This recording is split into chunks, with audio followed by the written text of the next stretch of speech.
അത്യുന്നതങ്ങളിൽ ദൈവത്തിന് മഹത്വവും ഭൂമിയിൽ ദൈവപ്രസാദമുള്ള മനുഷ്യർക്ക് സമാധാനവും എന്ന് സ്വർഗീയ സൈന്യം പുകഴ്ത്തിയ ആ മഞ്ഞ് പെയ്യുന്ന രാവിൽ ബെത്ലഹേംപുരിയിൽ നമ്മുടെ എല്ലാ രക്ഷകനായി കാലിത്തൊഴുത്തിൽ യേശുരാജൻ ജാതനായി.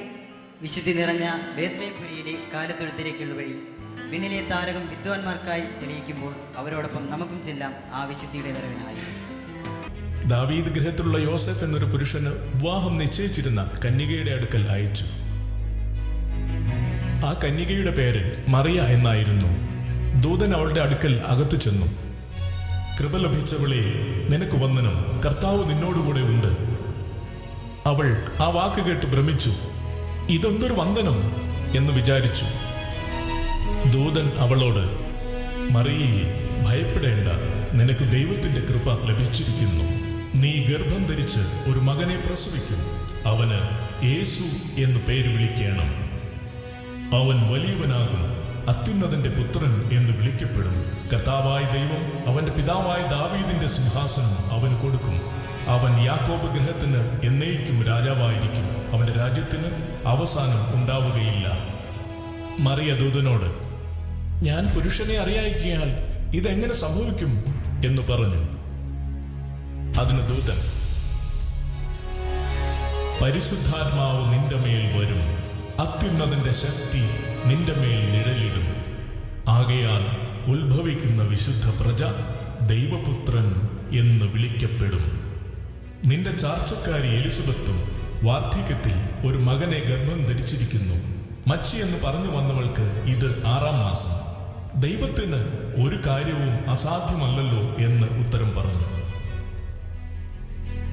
അതിന് മറിയ, ഇതാ ഞാൻ കർത്താവിന്റെ ദാസി, നിന്റെ വാക്കുപോലെ എനിക്ക് ഭവിക്കട്ടെ എന്ന് പറഞ്ഞു.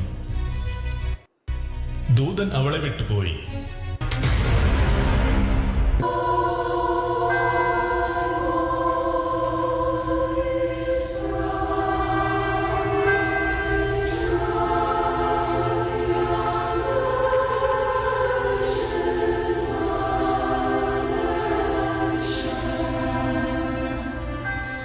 കർത്താവിന്റെ ദൂതൻ യോസേഫിന് സ്വപ്നത്തിൽ പ്രത്യക്ഷനായി.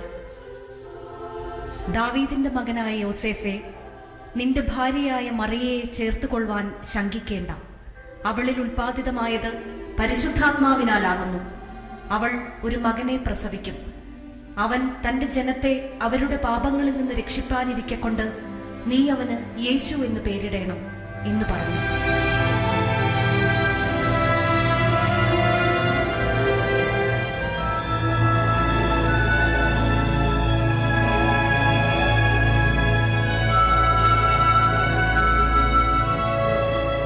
യോസേഫ് കർത്താവിന്റെ ദൂതൻ കൽപ്പിച്ചതുപോലെ ചെയ്തു. ഭാര്യയെ ചേർത്തുകൊണ്ടു.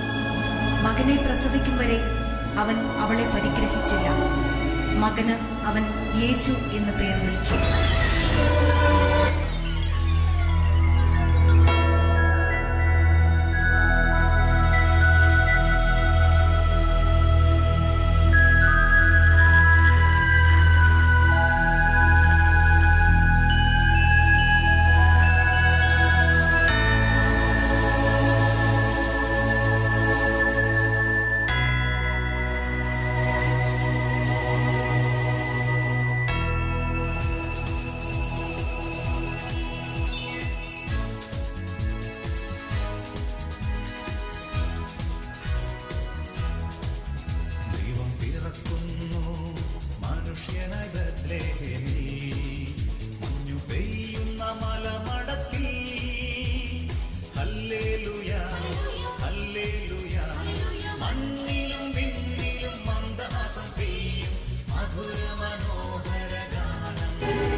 ഹെരോദ രാജാവിന്റെ കാലത്ത് യേശു യഹൂദിയയിലെ ബേത്ലഹേമിൽ ജനിച്ച ശേഷം കിഴക്ക് നിന്ന് വിദ്വാൻമാരെത്തി.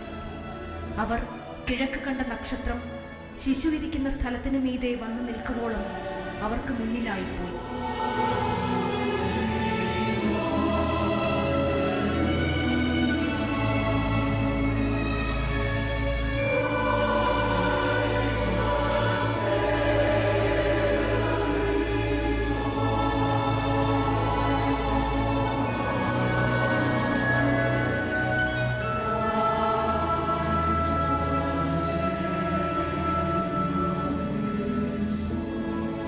ചെന്ന് ശിശുവിനെ അമ്മയായ മറിയയോട് കൂടെ കണ്ടു. വീണ് അവനെ നമസ്കരിച്ചു. നിക്ഷേപപാത്രങ്ങളെ തുറന്നു അവന് പൊന്നും കുന്തിരിക്കവും മൂരും കാഴ്ചവെച്ചു.